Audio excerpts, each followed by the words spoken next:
it's Jennifer here with West USA Realty and Team Minik. What I'm going to do today is I'm going to break it down into 4 different parts on what the lender is actually going to look at when they're looking to pre-approve you.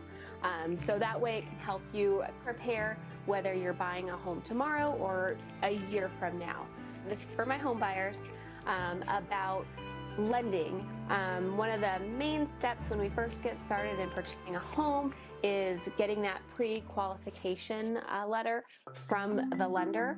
So the first step we're going to talk about that a lender is going to look at is going to be your credit score. That's going to be step number 1 because that'll determine whether we move forward or if we have to take a step back and kind of work on some things. So what is a credit score? Basically, what a credit score is your credit worthiness that a lender is looking for, your ability or willingness to pay back debt that you borrow. So we break it down into 3 different sections, if you will. So in order to purchase a home, the minimum credit score that you need is a 580. So if you don't have a 580 yet, that's okay. We can work on it. But if you are at a 580, at that point you are able to purchase a home. Now you won't qualify for all of the programs that are available, like down payment assistance programs, 100% financing. You do need a higher credit score for that, but 580 is the minimum that you are going to need. So next step up, which is considered an average credit score, is going to be 680. At 680 credit score, you're actually going to qualify for those programs for down payment assistance, 100% financing. So let's say you have some money saved up to cover closing costs, inspection, stuff like that, but you don't quite have all the down payment money. At a 680, you are going to qualify for that. Also, you're going to get a better interest rate for your home loan. So now the next one up is going to be considered a strong credit score, and that's going to be 720 or above. So at that score, you're going to qualify for all those programs. You're also going to get a much better interest rate because you are going to be considered less of a risk for lenders to loan you that money because you do have a really strong credit score. So if you're not at the minimum credit score, that's okay. We've got time to get you there.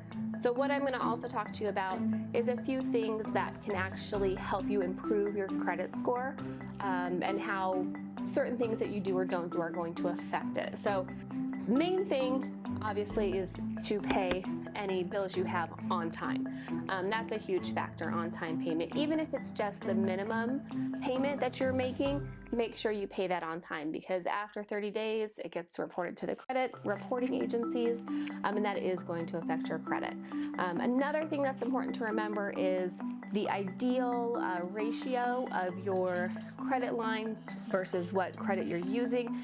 They like to see you at about 30%.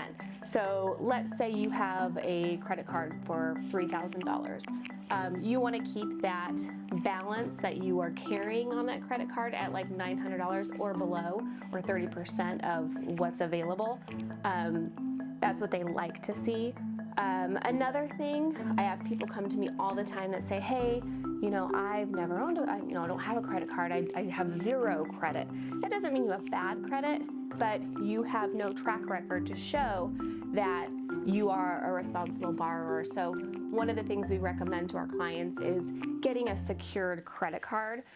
So what a secured credit card is, basically, I always recommend Capital One is probably the easiest company to work with that, but you're borrowing your own money. So you're going to apply for the credit card, they're going to approve you, you're going to give them your, $500, and then you're going to borrow your own money and pay it back each month.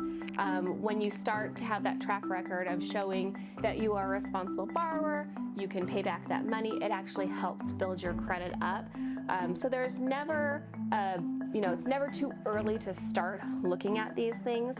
Like I said, whether you're thinking about buying tomorrow or a year from now, it's always good to know what your credit score is and if you're going to be able to get to that next step.